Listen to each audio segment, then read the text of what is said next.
Special Agent Maya Thompson let out a tired sigh as she drove her black Honda Civic through the quiet streets of suburban Atlanta. The digital clock on her dashboard read 11:45 p.m. It had been a long day wrapping up an undercover operation that had taken months to complete. All she wanted now was to get home, take a hot shower, and sink into her bed. The streets were mostly empty, with only the occasional car passing by. The autumn air was crisp, and fallen leaves danced across the road in her headlights. Maya adjusted the heat in her car, thinking about the successful bust they'd made earlier. Her team had finally caught a group of drug traffickers who'd been smuggling illegal substances through local shipping companies. As she turned onto Maple Street, just 2 miles from her apartment, red and blue lights suddenly flashed in her rearview mirror. Maya checked her speedometer. She was going exactly at the speed limit. Her turn signals were working, and her tags were up to date. There was absolutely no reason for her to be pulled over. "You've got to be kidding me," she muttered, already knowing what this was about. She'd been through this before, but it didn't make it any less frustrating. Maya pulled over smoothly, turning on her interior lights and placing both hands on the steering wheel where they could be clearly seen. Through her side mirror, she watched as Officer James Barrett approached her car. His hand was already resting on his holstered weapon, a detail that didn't escape Maya's trained eye. 10 years as an FBI agent had taught her to notice these things. She also noticed how he approached her vehicle with an aggressive stance, different from standard police procedure. "License and registration," Barrett barked before he'd even fully reached her window. No greeting, no explanation for the stop. Maya kept her voice steady and professional. "Good evening, officer. May I ask why I'm being pulled over?" Barrett's flashlight beam hit her face directly, making her squint. "I said license and registration," he repeated, his tone growing more hostile. Maya fought back the urge to point out his unprofessional behavior. Instead, she spoke calmly. "Officer, I'm going to reach for my wallet in my purse on the passenger seat. I'm letting you know my movements in advance." She moved slowly, deliberately, feeling Barrett's eyes boring into her. The weight of her FBI badge in the glove compartment felt heavy, but she decided to start with just her driver's license. Years of undercover work had taught her to read situations carefully. As she handed over her license, Barrett snatched it from her hand. "You were swerving," he claimed, an obvious lie since Maya knew her driving had been perfect. "I wasn't swerving, officer. I've been driving straight and within the speed limit." Maya kept her tone respectful but firm. Barrett's jaw clenched. "Have you been drinking tonight?" "No, sir. I haven't had anything to drink. I'm just heading home from work." "Right," he scoffed, clearly disbelieving. "Step out of the vehicle." Maya's heart rate picked up, not from fear, but from controlled anger. She'd seen this script play out too many times before, not just in her personal life, but in cases she'd investigated. The late hour, the empty street, the escalating demands without cause. She knew things were about to get worse, but she also knew she needed to document everything. "Officer Barrett," she said, reading his nameplate, "I don't consent to leaving my vehicle. You haven't given me a legitimate reason for this stop, and I haven't broken any laws." His face reddened. "I said get out of the car. Don't make me tell you again." Maya's right hand slowly moved toward her phone. She needed to record this. As an FBI agent, she'd helped investigate too many similar incidents that had gone wrong. But more importantly, as a black woman, she knew the importance of having evidence. The cool night air carried the sound of distant traffic. A porch light flickered on in a nearby house. Maya could feel her pulse in her throat, but her FBI training kept her focused. She was about to reach a crucial moment, one that would change not just her night, but the entire police department's future. What happened next would shock everyone involved, but Maya already knew one thing for certain. She wasn't going to be just another statistic. She was going to turn this incident into something that would make a real difference. She just had to get through the next few minutes without letting Officer Barrett's racism push her into making a mistake. The night was about to get much longer, and Maya Thompson was about to teach everyone involved a lesson they'd never forget. Maya's phone was already recording as Officer Barrett stood at her window, his flashlight beam still aimed directly at her face. The light was harsh, but she refused to look away. She'd handled hardened criminals in her FBI work. She wasn't about to be intimidated by a police officer who clearly had issues with the color of her skin. "Last warning," Barrett growled, his free hand now gripping his belt near his weapon. "Exit the vehicle now." Maya kept her voice steady, speaking clearly for the phone's microphone. "Officer Barrett, I want to cooperate, but you haven't given me any legitimate reason for asking me to leave my vehicle. I'd like to speak with your supervisor." A passing car slowed down to watch the scene, its headlights briefly illuminating Barrett's face. Maya caught the flash of anger in his eyes, the way his nostrils flared. She'd interviewed enough suspects to recognize when someone was about to lose control. "You don't make the demands here," Barrett snapped. "I can smell alcohol on your breath from here." Another lie. Maya hadn't touched a drop of alcohol in weeks. "Officer, that's not possible since I haven't been drinking. I'm happy to take a breathalyzer test if you have one." Maya knew she had to keep documenting his false claims. "I'm also happy to call your supervisor myself if you won't." Barrett's face twisted with rage. The mention of his supervisor seemed to push him over the edge. "Turn off the phone. Now, you're interfering with a police investigation." Maya kept recording but placed the phone in her cup holder, making sure the camera could still capture what was happening. "Sir, I have the right to record this interaction. It's protected by—" "Get out. Get out right now." Barrett yanked her car door open with such force that it bounced back, nearly hitting him. "You're under arrest for disobeying a police officer and suspected DUI." Maya's heart was pounding, but her voice remained calm. "I do not consent to this arrest. You have no probable cause, and you're violating my rights under—" She didn't get to finish. Barrett grabbed her arm, his fingers digging in painfully. Maya wanted to resist. Her FBI training had taught her a dozen ways to break his grip, but she knew that would only make things worse. Instead, she kept talking to her phone, making sure every detail was recorded. "Officer Barrett is now using excessive force," she narrated as he roughly pulled her from the car. "He has provided no probable cause for this arrest and is acting outside of standard police procedure." "Shut up," Barrett shouted, spinning her around and slamming her against the car. The impact knocked the wind from her lungs, but she managed to stay on her feet. "You think you know the law? You think you're smarter than me?"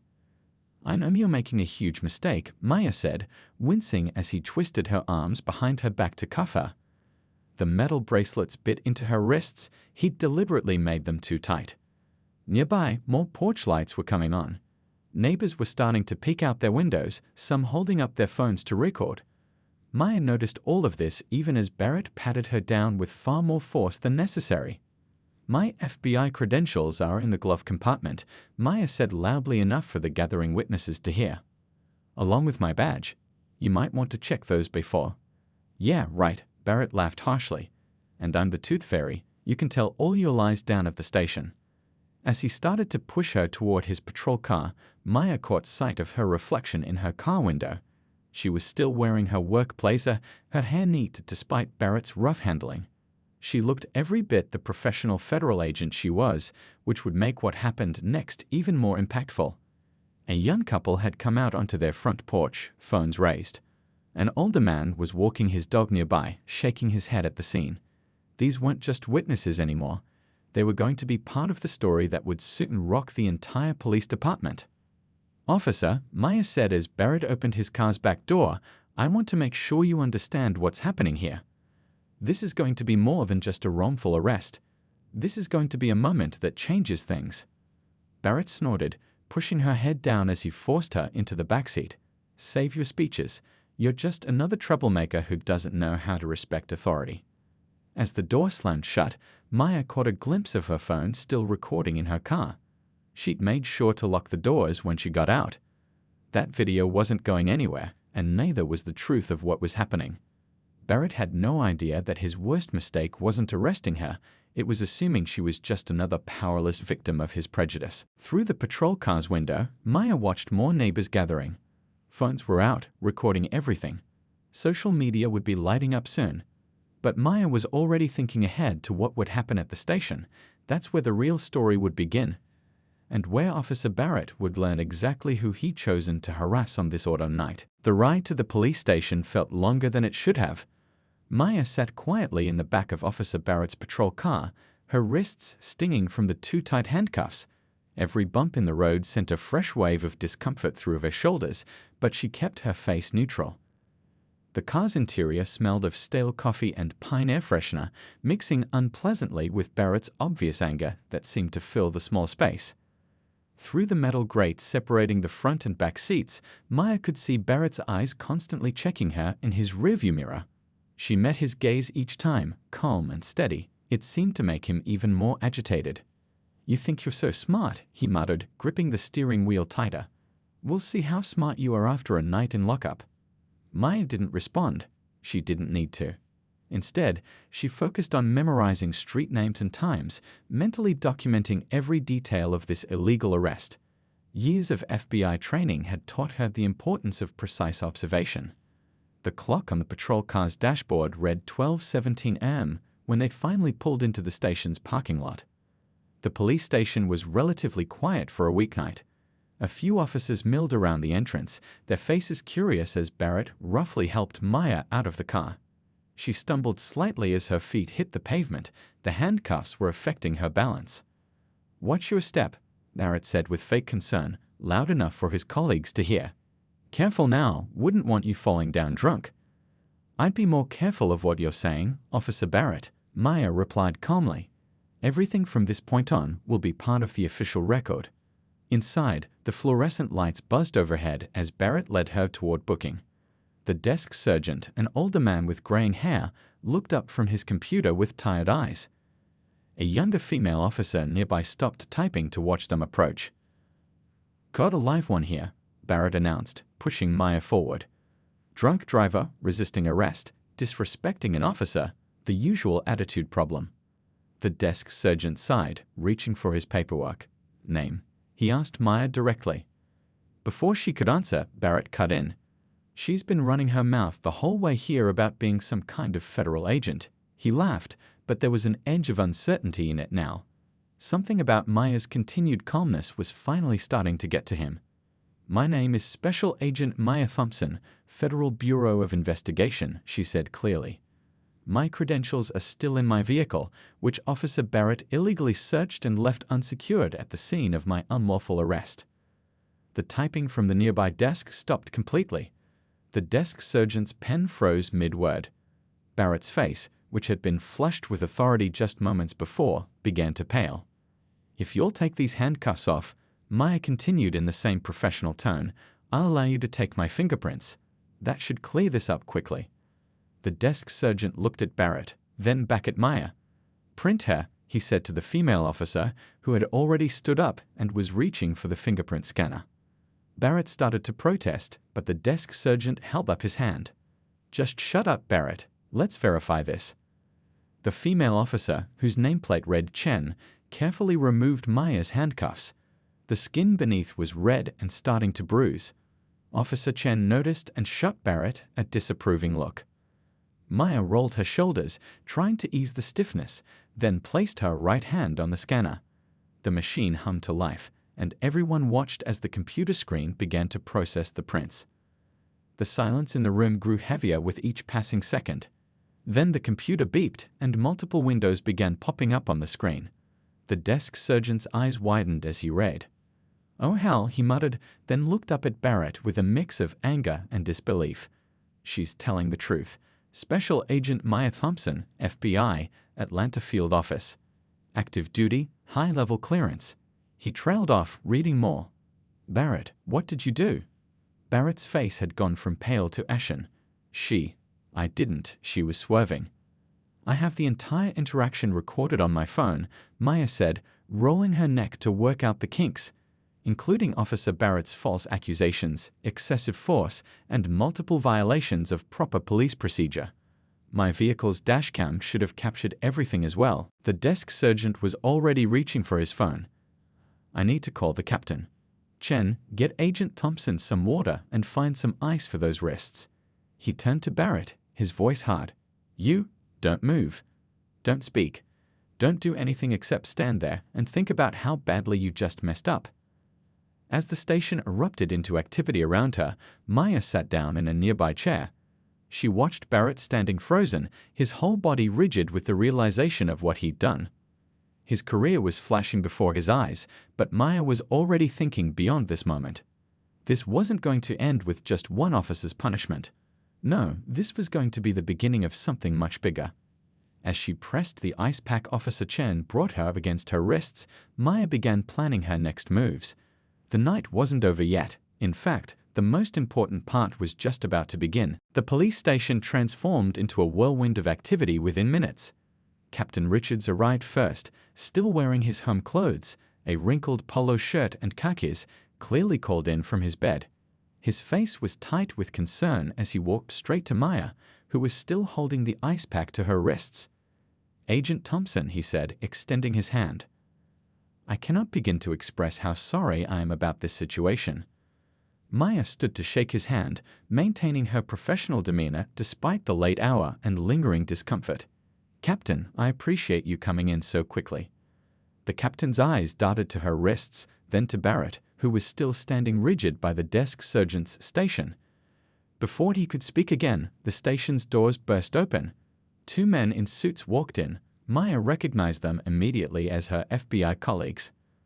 "Thompson, you okay?"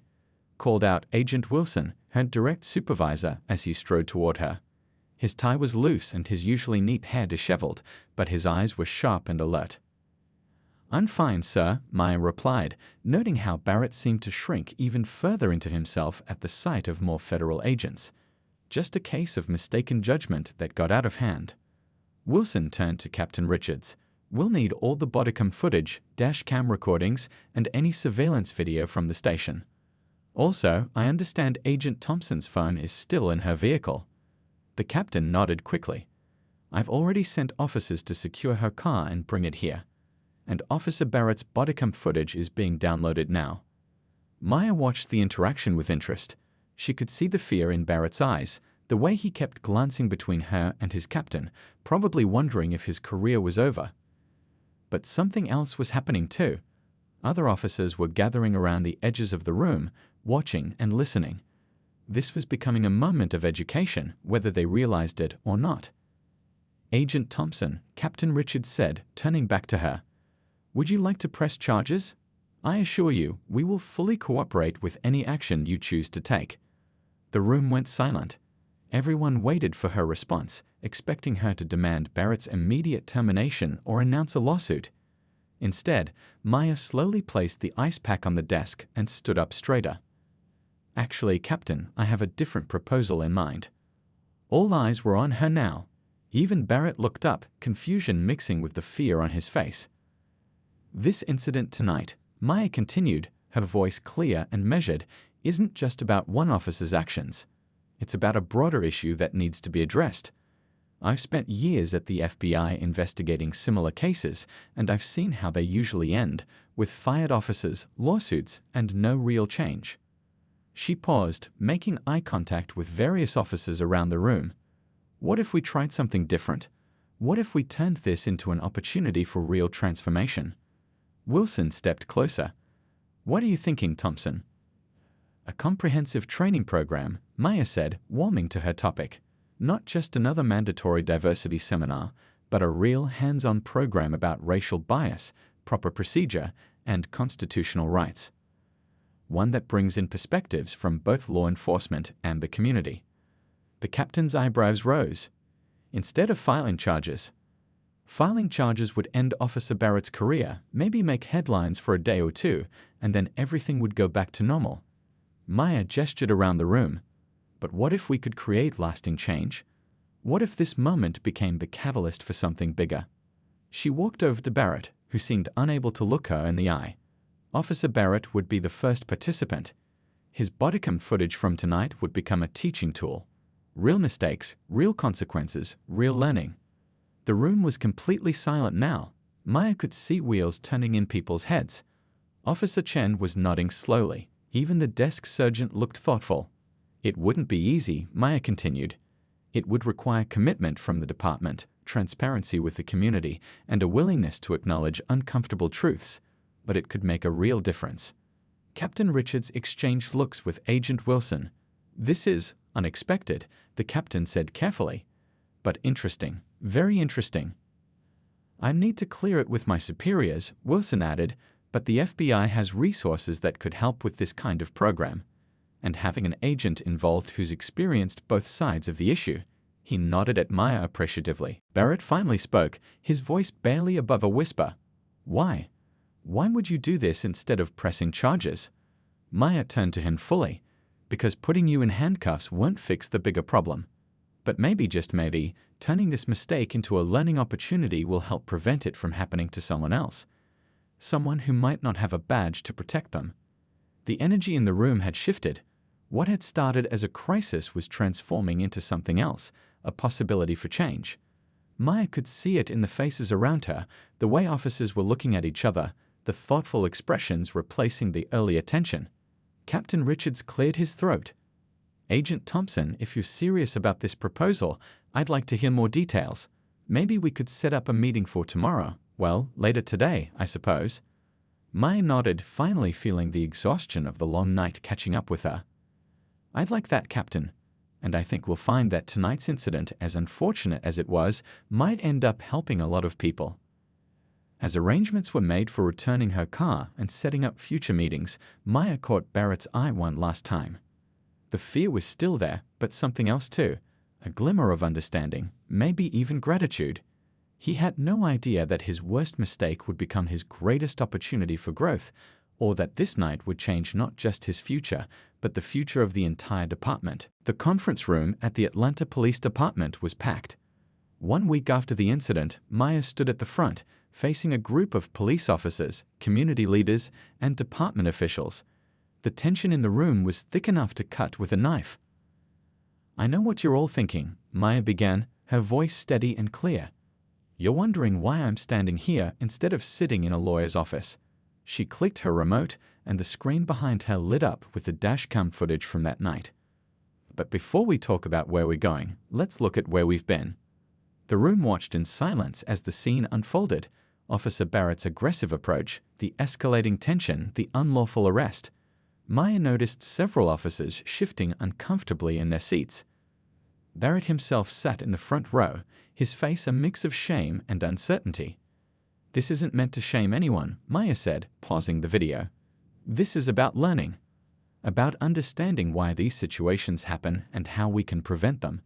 She moved from behind the podium, making eye contact with different people in the room. I'm not here as a victim. I'm here as someone who wears a badge, just like you do. Captain Richards, sitting near the back, nodded encouragingly.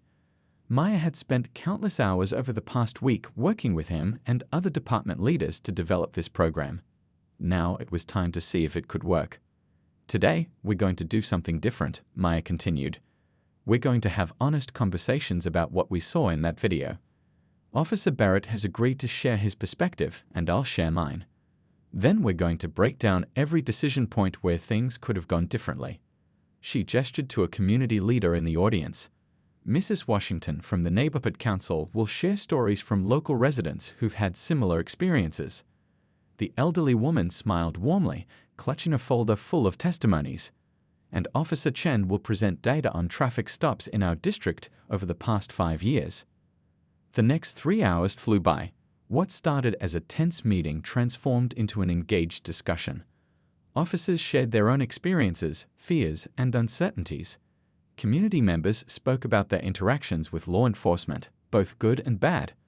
Maya guided the conversation, making sure everyone felt heard while keeping the focus on solutions. The thing is, Barrett said during his turn to speak, his voice shaky but determined, I never thought of myself as racist. But watching that video, seeing how I acted, he paused, taking a deep breath. I made assumptions the moment I saw Agent Thompson. Assumptions I didn't even realize I was making. Maya watched the faces in the room as Barrett spoke. Some officers were nodding, recognizing their own biases in his words. Others looked thoughtful, perhaps examining their own conduct for the first time. This program isn't about pointing fingers, Maya explained as the session wound down. It's about understanding. About building bridges between law enforcement and the community we serve. And most importantly, it's about change. She clicked to the next slide, revealing the program's structure. Over the next 6 months, we'll have weekly sessions. We'll cover everything from legal rights to de-escalation techniques. But more than that, we'll be creating a model that other departments can follow. Captain Richards stood up. Participation in this program will be mandatory for all officers, and thanks to Agent Thompson's connections with the FBI, we'll have access to additional resources and training materials. The room buzzed with conversation as Maya outlined the next steps. Officer Chen was already organizing small group assignments. Mrs. Washington was scheduling community input sessions. Even the most skeptical officers seemed interested in what was coming next. After the meeting, Barrett approached Maya hesitantly. "Agent Thompson," he said, his voice quiet. "I never properly apologized for that night." Maya looked at him thoughtfully. "You know what's better than an apology, Officer Barrett? Action. Show me and everyone else that you're willing to learn and change. That's worth more than any words." As people filed out of the conference room, Maya caught snippets of their conversations. Officers discussing what they'd learned, community leaders making plans for future meetings, department officials talking about extending the program to other precincts. Captain Richards appeared at her side. "This is just the beginning, isn't it?" he asked, looking around at the energized crowd. Maya nodded, gathering her materials. "That night could have ended very differently, Captain. Instead, it's becoming a catalyst for real change." She smiled slightly. "Though I have to admit, this isn't exactly how I plan to spend my next few months." "No," the captain chuckled. "I suppose getting wrongfully arrested wasn't on your to-do list. But sometimes the best changes come from the worst moments." As Maya packed up her presentation, she reflected on how far they'd come in just a week. The anger and fear from that night had transformed into something powerful, a chance to make genuine change. She knew there would be challenges ahead. Some officers would resist, some community members would be skeptical, and progress would sometimes feel slow. But looking at Barrett talking earnestly with Mrs. Washington, seeing Officer Chen organizing next week's session with other officers, Maya knew they were on the right path. Sometimes the best response to injustice isn't punishment, it's education, understanding, and a commitment to do better. 3 months into the training program, the changes at the Atlanta Police Department were becoming visible. The morning shift briefing looked different now. Officers sat in mixed groups, engaged in open discussions rather than just receiving orders. The walls of the briefing room displayed new posters about community engagement and proper procedure, alongside the traditional wanted notices and department bulletins. Maya walked in just as Officer Barrett was presenting to his fellow officers. She paused at the back of the room, not wanting to interrupt. The difference in him was striking. Gone was the aggressive, defensive stance she'd encountered that night. Instead, he stood confidently but humbly, sharing his experiences with the training program. "Last week, I handled a traffic stop that reminded me of my encounter with Agent Thompson," Barrett was saying, clicking through his presentation slides. "Young black woman, late at night. But this time, I caught myself. I recognized my automatic assumptions and consciously set them aside." The other officers were paying close attention. Some were taking notes. Maya noticed Officer Chen nodding in approval from her seat. "I approached with respect, explained the reason for the stop. Her taillight was out, and treated her like I'd want my own family member to be treated." Barrett paused, letting his words sink in. The difference in the interaction was night and day. She left with a warning and information about where to get her light fixed. More importantly, she left feeling respected, not threatened. As Barrett finished his presentation, Maya stepped forward. The room quieted as officers noticed her presence. Many smiled or nodded in greeting, a far cry from the suspicious looks she'd received during the first weeks of the program. "Good morning, everyone," Maya said, moving to the front. "Officer Barrett, thank you for sharing that experience. It's exactly the kind of real-world application we're aiming for." She turned to address the whole room. "Today, we're going to talk about something important, measuring our progress." She clicked her own presentation remote, bringing up a series of graphs. "These charts show our department's traffic stop data from the past 3 months compared to the previous year. Notice anything different?" The room studied the displays. Officer Chen raised her hand. "The number of escalated encounters has dropped by almost 40%. "Exactly," Maya confirmed. "And look at these community feedback numbers. Complaints are down, while positive interactions are up." But here's what's really interesting. Our actual law enforcement effectiveness hasn't decreased. In fact, it's improved. She clicked to the next slide showing arrest statistics. By focusing on actual suspicious behavior rather than assumptions and biases, we're doing better at catching real criminals. Last week's drug bust is a perfect example. Good police work based on evidence, not prejudice. The presentation continued, but Maya kept it interactive, encouraging officers to share their own experiences. One officer described how the training had helped him de-escalate a potentially violent situation. Another talked about building better relationships with local business owners on his beat. After the briefing, Captain Richards pulled Maya aside. "The state police commissioner called this morning," he said, unable to hide his excitement. "Word about our program is spreading. They want to implement it across the entire state." Maya smiled. "That's great news, Captain. But let's make sure we get it right here first. How's the community feedback looking?" "Better than we could have hoped," he replied, pulling out his tablet to show her the latest survey results. "Mrs. Washington says people are actually starting to trust us again. They're more willing to report crimes, share information, work with officers." As they walked through the station, Maya noticed other changes too. The break room conversations were different. Officers discussing community events they were planning to attend, sharing stories about positive interactions rather than just complaining about difficult ones. Barrett caught up with them in the hallway. "Agent Thompson, got a minute?" He looked nervous but determined. "I've been thinking about what you said last week about taking the program further. I'd like to start speaking at police academies, sharing my story, if you think it would help." Maya studied him for a moment. The transformation in this man still amazed her. "I think that's an excellent idea, Officer Barrett. Your perspective could be very valuable for new recruits." Later that afternoon, Maya sat in her FBI office, reviewing the program's documentation. Her phone buzzed with a text from Officer Chen. Another successful community meeting, more positive feedback.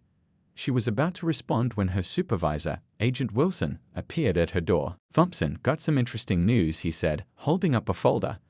"Remember how you said this program could be a model for other departments? Well, the Justice Department agrees. They want to use it as a template for nationwide police reform." Maya leaned back in her chair, taking in the implications. What had started as a terrible night was growing into something she'd never imagined. The program wasn't just changing one department or one city, it was becoming a movement. "There's more," Wilson continued. "They want you to head up the national rollout. It would mean temporary reassignment, lots of travel, but you'd be able to implement this on a much larger scale." Maya glanced at the framed photo on her desk, her FBI Academy graduation day. She'd joined the bureau to make a difference, to protect people. Maybe this was an even better way to do that. "When do they need an answer?" she asked, already knowing what she would say. "By the end of the week." "But Thompson," Wilson paused, smiling slightly, "I think we both know what you're going to do. You've got a chance to change law enforcement across the country. How often does an unlawful arrest turn into something this positive?" Maya couldn't help but laugh at the irony. "Well, sir, I guess sometimes the worst moments really do lead to the best opportunities." As she looked out her office window at the Atlanta skyline, Maya thought about everything that had happened since that night. One incident, one decision to choose education over punishment, and now they were on the verge of something truly transformative.